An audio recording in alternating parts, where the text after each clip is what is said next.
The fire trail split the Montana sky like a wound that refused to heal. Ruth Adeyemi dropped her fishing rod and watched the burning thing tumble over the mountains, leaving a scar of black smoke across the afternoon blue. Her grandson Daniel ran to her side, 17 years old and already tall enough to look her in the eyes.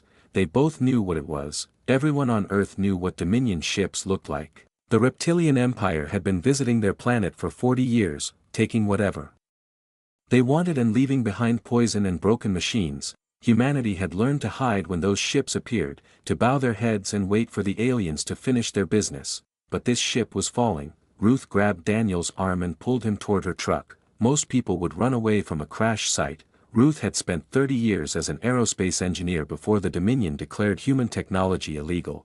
She had spent another 10 years pretending to be a simple fisherwoman while secretly studying every piece of alien debris she could find. They drove toward the smoke. The ship had carved a trench through a valley, tearing up pine trees and boulder alike. It was a patrol vessel, maybe 60 meters long, its hull cracked open like an egg. Ruth could see the Dominion crew in the distance, for reptilian figures climbing into escape pods that shot into the sky without a backward glance. They did not even bother to destroy their own ship. That was how little they thought of humans. Daniel wanted to approach immediately, but Ruth made him wait. She counted to 500, watching for any movement, any sign of remaining crew. Nothing. The Dominion had abandoned their vessel like a broken toy. The interior of the ship smelled like copper and something chemical that burned Ruth's nose. Emergency lights flickered red and gold. She found the engine compartment first and her heart nearly stopped. The primary drive core was intact, damaged, yes, leaking some kind of fluid, but intact. She had seen fragments of these drives before, pieces no larger than her fist. This was a complete unit. Daniel called to her from deeper in the ship. He had found the navigation console. The screens were cracked but one still displayed data. Ruth did not read the Dominion language, but she recognized coordinate formats. There were thousands of entries, organized in lists with symbols she had seen before on Dominion military vessels. She pulled out her satellite phone and dialed a number she had memorized 20 years ago.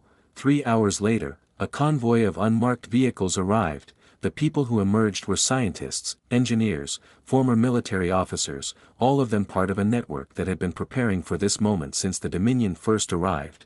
They called themselves the Quiet Resistance, and they had been collecting alien technology in secret for decades. Dr. Yusuf Okonkwo was the first to examine the drive core. He was a Nigerian physicist who had won international prizes before the Dominion banned human research into propulsion.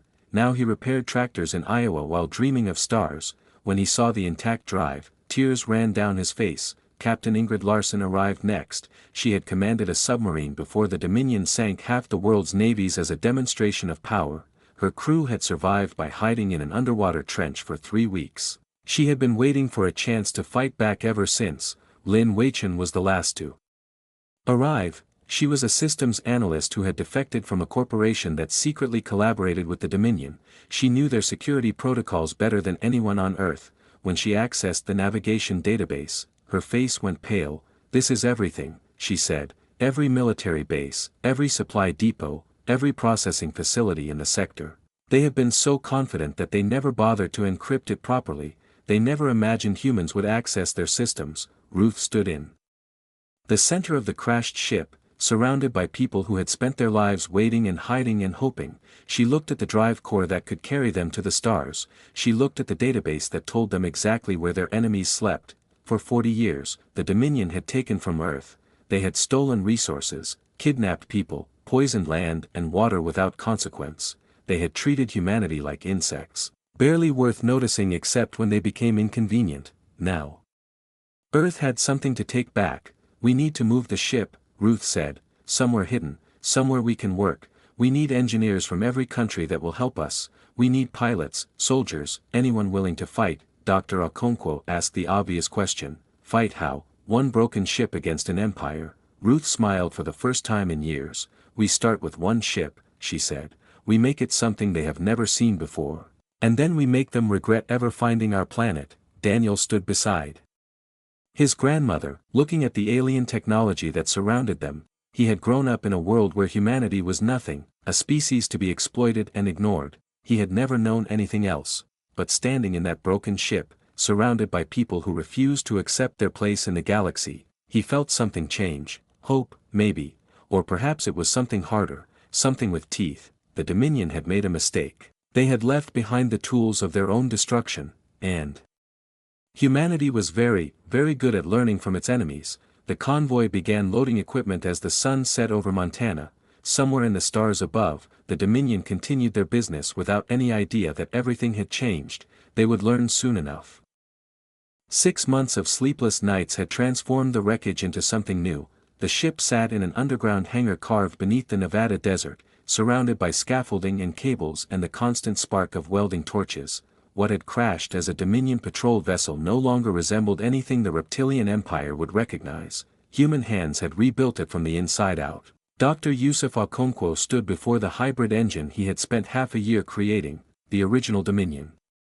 Drive core remained at its center, but now it was wrapped in human technology, connected to systems that no alien engineer had ever imagined. Nuclear reactors fed power into alien conduits. Human fuel pumps pushed modified propellant through extraterrestrial chambers. The Dominion built their engines to run on rare elements they controlled across the galaxy. Okonkwo had made this one run on materials found in any Earth mine. It was ugly, improvised, held together with determination as much as engineering.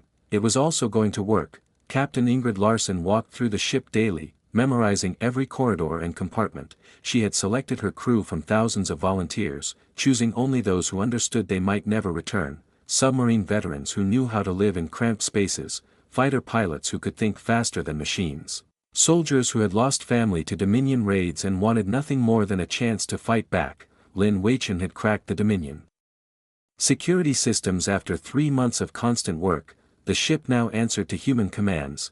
More importantly, she had accessed the full navigation database and discovered something that changed everything. The Dominion kept records of every human they had taken.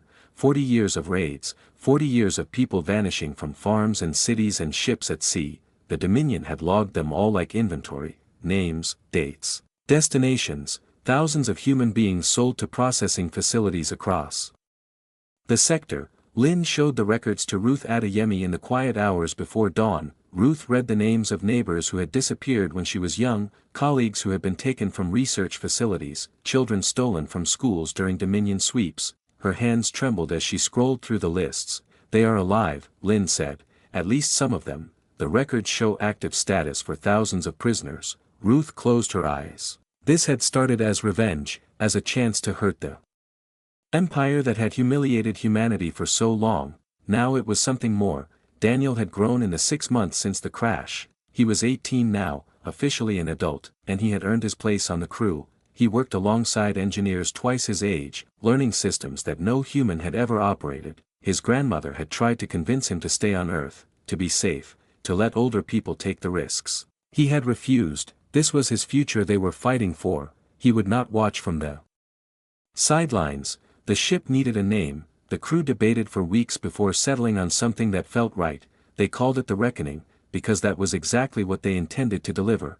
2 months before the planned launch, Lynn discovered a problem. The crashed ship had been sending a distress signal since the moment it hit Earth. The signal was weak, hidden in background radiation, but it was there, somewhere in Dominion space. A receiver had logged the transmission. A retrieval team would be coming. The timeline collapsed. Work shifts doubled, then tripled. Engineers slept in 4-hour rotations beside their stations. The Reckoning was not ready, would not be ready, but ready or not, they had to move. Ingrid Larson gathered her crew in the hangar bay 3 days before launch. She looked at the faces before her, people from 17 countries united by a shared enemy. She did not give them false hope or empty promises. "We are going to fight an empire with one ship," she said.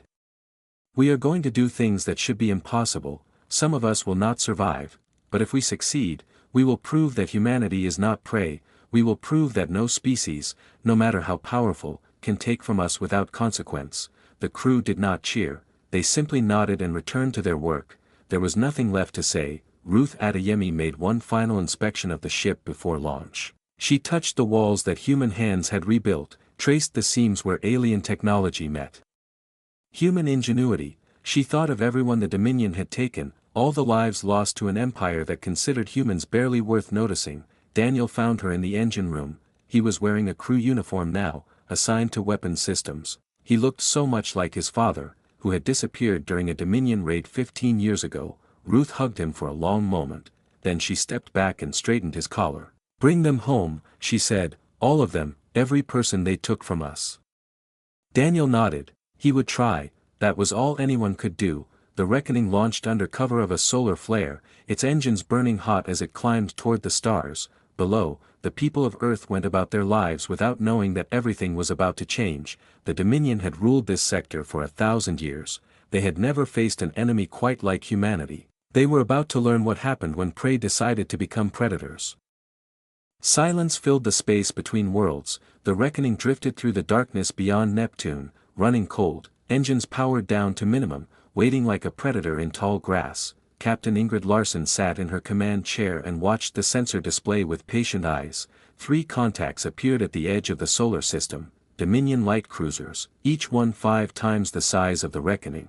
Their hulls gleaming with weapons that could crack a planet. The retrieval team had arrived. Larson did not move. She had spent her career commanding submarines, learning the art of invisible warfare. She knew that the first one to reveal their position usually lost. The Dominion ship swept through the outer system with the casual arrogance of predators who had never known fear. Their sensors scanned for wreckage, for debris, for any sign of their missing patrol vessel. They found only rocks and ice and the distant warmth of a yellow sun. One cruiser passed within 2,000 kilometers of the Reckoning, its scanning beam washed over the hull. Larson held her breath, but the Reckoning was built from Dominion materials, broadcasting a captured transponder code, and the cruiser saw only another piece of floating junk. The ships moved toward Earth. Larson let them go. She waited until they had traveled far enough that their weapons could not reach her before ordering the ambush. Daniel sat at his weapons console, fingers hovering over controls he had practiced with for months. He thought of his father, taken by ships just like these. He thought of his grandmother, who had spent her life hiding from an empire she could not fight. He thought of the thousands of names in the database, human beings waiting in cages across the galaxy. Fire, Larson said. The Reckoning launched everything it had. Missiles modified with alien propulsion systems screamed across the void faster than anything the Dominion had ever encountered from a primitive species. The first cruiser never saw them coming. Its shields flickered and failed under the barrage. Its hull cracked open, atmosphere vented into space along with bodies and debris. The remaining 2 cruisers turned to face this impossible threat, their weapons charged, their crews scrambling to understand how humans had built something capable of hurting them. Larson did not give them time to think. She drove the Reckoning straight at the nearest cruiser, firing constantly, using maneuvers that no Dominion pilot would ever attempt. Human missiles did not behave like alien weapons. They split into smaller warheads, released electromagnetic pulses, targeted specific systems instead of trying to destroy entire ships. The second cruiser lost its main gun to a precision strike. Then its engines failed, then its shields collapsed. The crew surrendered before their ship broke apart completely. The third cruiser tried to run. Its captain understood that something had gone terribly wrong, that this was not the primitive species they had been told to expect. He ordered full retreat, maximum speed, a warning transmission to Dominion Command. Daniel tracked the fleeing ship with steady hands. He had one shot at the communication array before it jumped to faster-than-light speed, one chance to keep Earth's secret a little longer. He fired. The shot crossed 40,000 kilometers in less than a second. The cruiser's communication system exploded in a shower of sparks. The ship tumbled, crippled, helpless. Silence returned to the void. Larson released a breath she had been holding for what felt like hours. Around her, the crew stared at their displays in disbelief. They had won, against all probability, against an enemy that had dominated their world for generations. They had won, Dr. Okonkwo reported from engineering. The engines had held, the hybrid drive had performed beyond expectations. They could continue the mission. Lin Weichen worked to access the captured cruiser's computers. Within an hour, she found what they were looking for, a Dominion processing facility 3 systems away, designated Sorting Hub 12. Current population included 4,000 human prisoners, 4,000 people stolen from Earth, still alive, still waiting for rescue that had never come. Larson ordered the Dominion survivors brought aboard. They were terrified. These reptilian warriors who had never imagined being captured by creatures they considered animals. They expected torture, execution, the Cruelties they themselves would have inflicted. Instead, they received medical care, food, clean water, treatment according to human military conventions. One prisoner asked why, and Larson told him the truth: because we are not like you, because we can be better than our enemies, even when our enemies do not deserve it. The prisoner had no response to that. Daniel looked at the star charts showing the route to sorting Hub 12. Somewhere out there, his father might still be alive, thousands of families might be reunited, 40 years of theft and suffering might finally be answered. The reckoning turned toward the stars and accelerated. The war had only begun. Sorting Hub 12 orbited a gas giant the color of rust and old blood. The station was a cylinder of metal and suffering, built to process living beings into obedient products. For 40 years, human captives had passed through its corridors, stripped of names and memories and hope. Today, that ended. The reckoning approached on a stolen trajectory, broadcasting captured codes. Appearing on Dominion sensors as a routine supply vessel, Overseer Dravik barely glanced at the notification. Nothing interesting ever happened at a slave processing facility. The work was simple and the prisoners were broken. He did not notice the ship was running faster than supply vessels normally traveled. He did not notice the unusual energy readings from its hull. By the time his security officer raised an alarm, human boarding pods had already punched through 3 airlocks. Larson led the first assault team. She moved through the station with 20 years of combat experience guiding every step. The Dominion guards expected frightened captives, not soldiers who had trained their entire lives for this moment. They fell quickly, overwhelmed by tactics they had never seen, weapons they did not understand. Daniel commanded the second team. His objective was the prisoner holding area, deep in the station's core. He ran through corridors that smelled of disinfectant and despair, past cells filled with beings from a dozen species. The Dominion did not only take humans, he found the human section. Behind a heavy blast door, Lin Weichen fed him the access codes remotely. The door slid open. Daniel had prepared himself for what he might see. He was not prepared enough. Humans filled the cells, hundreds of them, their eyes empty and their bodies thin. Some wore processing collars that suppressed their thoughts. Others had been partially conditioned, unable to remember their own names. A few still had enough awareness to understand what was happening. One elderly woman grabbed Daniel's arm. Through the bars of her cell, her grip was weak but desperate. "Is it real?" she asked. "Are you real? They told us Earth was destroyed." Daniel held her hand and told her the truth. Earth was fine, the mountains were still there, the ocean still rolled against the shore, and humanity had finally come to bring them home. The woman wept. Around her, others began to realize what was happening. The sound of crying filled the corridors. But it was not the crying of despair. Larson reached the command center and found Overseer Dravik trying to send a distress signal. She disabled the transmission with a single shot and faced the Dominion officer across the smoking console. Dravik demanded answers. How had primitives built faster-than-light vessels? How had they defeated Dominion warships? How dare they attack a lawful processing facility? Larson told him that humans learn from their enemies. That 40 years of observation had taught them everything they needed to know, that the Dominion had underestimated a species too angry to stay defeated. Dravik did not understand. His kind had ruled this sector for 1,000 years. The natural order did not change. "It does now," Larson said. Dr. Okonkwo accessed the station's communication array and prepared a message. They would broadcast on every Dominion frequency, reaching every ship and station and world in the sector. The words were simple. "Humanity is no longer your resource. We are no longer prey.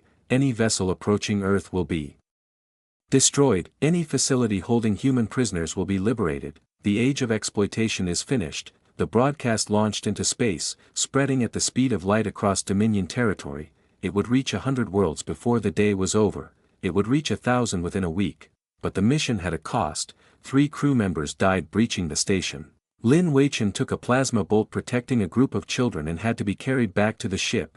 The victory was real, but it was bought with blood. Daniel found the prisoner records in the station's database. He searched for one name above all others: his father, taken 15 years ago during a Dominion raid. The records showed a transfer to another facility, one deeper in Dominion space. Still alive, maybe. The reckoning departed with its hull full of rescued prisoners. 4,000 humans returning to a home they had been told no longer existed. Behind them, sorting Hub 12 burned, its power core overloading. Erasing any trace of the suffering that had occurred there, Larson watched the explosion from the bridge. Somewhere across the galaxy, other species were receiving their broadcast, other victims of Dominion cruelty were learning that resistance was possible, the universe was changing, and humanity was just getting started. 1 year changed everything. Ruth Adeyemi stood on a platform above Earth, watching a fleet assemble in the darkness between worlds, where once there had been a single broken ship held together with hope and spite, now there were 73 vessels. Human-built destroyers floated beside captured Dominion cruisers. Engineering crews from 12 different species worked side by side on repairs. The broadcast from Sorting Hub 12 had spread across the galaxy like wildfire. Oppressed species had heard it and found courage. Rebellions had erupted on a dozen worlds. The Dominion, which had ruled unchallenged for 1,000 years, suddenly faced enemies everywhere. They responded the only way they knew, with overwhelming force. 300 warships gathered at the edge of Dominion space, the largest armada assembled in centuries.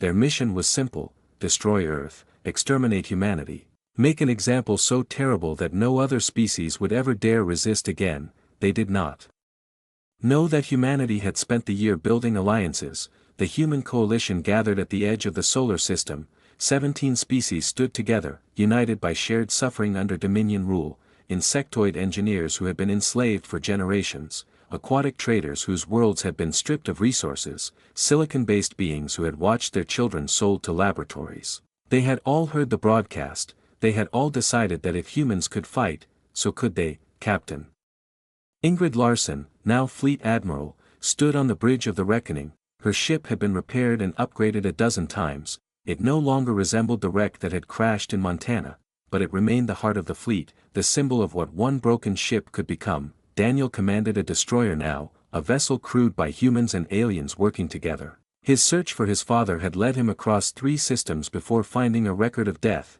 a processing accident. The Dominion called it just another piece of inventory lost. He had grieved, then he had returned to the war. The Dominion armada arrived with the confidence of predators.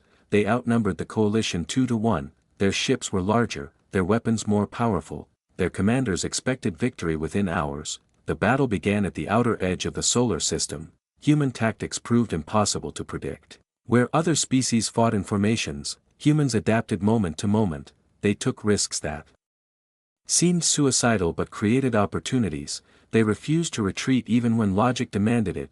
40 years of humiliation had been converted into something harder than steel. The coalition species followed humanity's lead. They learned to fight dirty, to improvise, to treat every moment as a chance to hurt the enemy. The Dominion had never faced an opponent like this.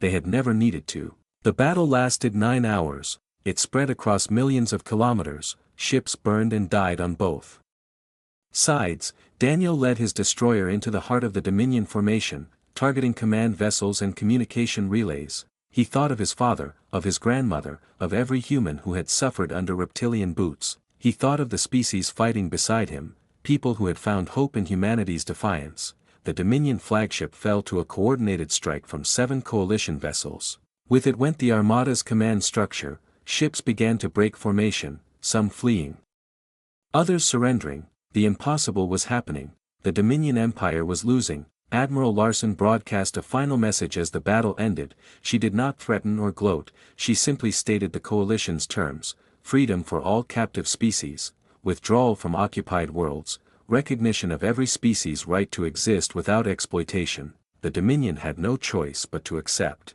Ruth Adeyemi watched the fleet return from the observation platform. She was old now, her hair white and her hands unsteady, but she smiled as Daniel's ship passed overhead, dipping its wings in salute. A young Dominion diplomat arrived on Earth weeks later to negotiate formal peace. She asked the human delegation how a broken patrol ship had become the foundation of an interstellar alliance. Ruth attended the meeting as a guest of honor. She answered simply, "You left it behind because you thought it was worthless. We rebuilt it because we had nothing else. That is the difference between your kind and ours. You see broken things and discard them. We see broken things and find their potential." The diplomat had no response. Outside the meeting hall, humanity celebrated. The galaxy had changed forever. The species that had been treated as nothing had become something the universe would never forget, and it had all started with one ship, one crash, and one woman who refused to look away.